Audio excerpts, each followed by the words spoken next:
Assalamualaikum warahmatullahi wabarakatuh. Perkenalkan, nama saya Emuti Prayogi, kelas 12 PES 4, mata pelajaran sejarah minat, juga sejarah minat kelompok F. Konflik Cekoslowakia. Cekoslowakia merupakan sebuah negara yang berdaulat baik dipandang menurut aspek manapun. Cekoslowakia beribu kota di Praha. Cekoslowakia mengalami dissolusi atau pemindahan menjadi dua negara, yaitu Republik Ceko dan Slovakia.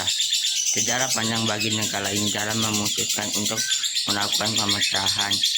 Sejarah mencatat perjalanan panjang bagi Cekoslowakia dari sejak tahun ini, di mana negara ini mendapat pengaruh komunis pada masa Perang Dingin. Setelah pecahnya Perang Dingin I, Cekoslowakia merupakan negara tempat memproduksi senjata dan gudang senjata.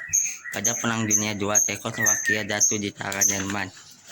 Jerman menjadikan negara ini bersama dengan Polandia sebagai negara boneka untuk menyimpan persenjataannya dalam usahanya mengalahkan Rusia. Setelah Perang Dunia II selesai, Cekoslowakia menjadi negara bebas yang mendapat pengaruh dari Rusia dalam pemerintahannya.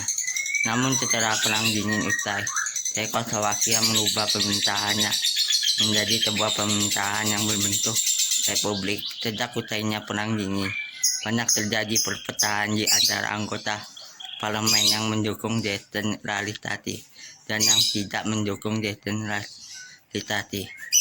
Negara ini memutuskan memecah wilayahnya menjadi dua bagian, di mana kekuatan pemerintah yang berpusat di Praha mendapat tentangan oleh para anggota parlemen yang ada di wilayah Slovakia.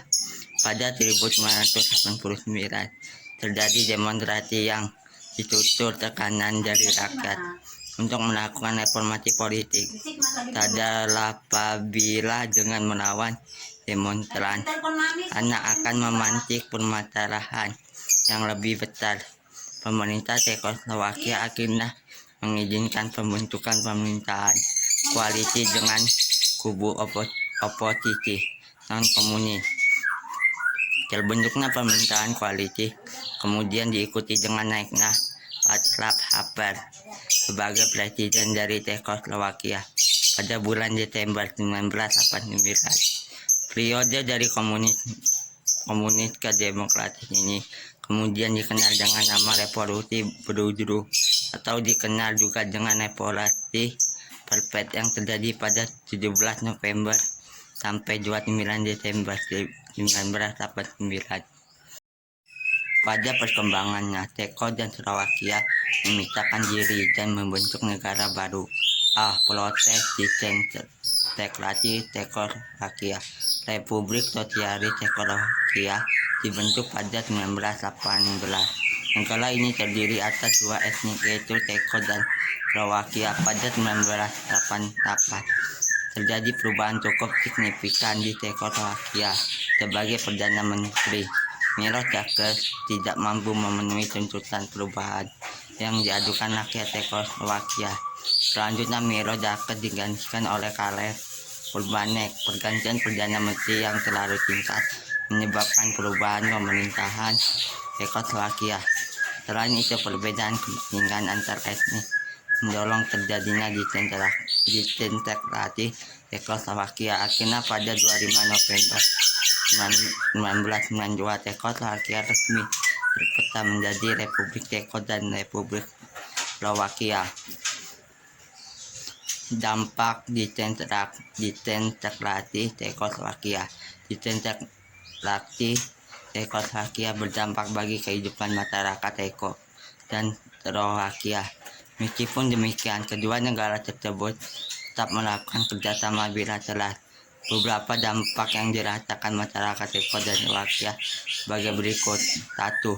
Masyarakat Ceko dan Slovakia memperoleh kebebasan untuk bertempat tinggal di wilayah manapun di Eropa dan berhak memperoleh pekerjaan. 2. Pembagian wilayah Ceko dan Slovakia yang diatur melalui Undang-Undang Konstitusi Nomor 541 yang disahkan pada 13 November 1992. 3.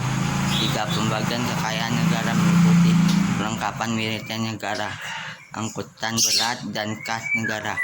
Mata uang yang digunakan oleh kedua negara juga masih sama, yaitu koruna. Selain dampak tersebut, disepakati Cekoslovakia berpengaruh terhadap berbagai aspek kehidupan masyarakat Ceko dan Slovakia. Integrasi dan disintegrasi yang terjadi pada sejumlah negara di dunia berimbas pada peraturan politik dunia. Peristiwa integrasi dan disintegrasi tersebut memberikan pelajaran berharga bagi bangsa Indonesia mengenai pentingnya menjaga persatuan dan kesatuan bangsa. Persatuan dan kesatuan sangat dibutuhkan bagi bangsa Indonesia yang terdiri atas beragam budaya. Sekian, terima kasih.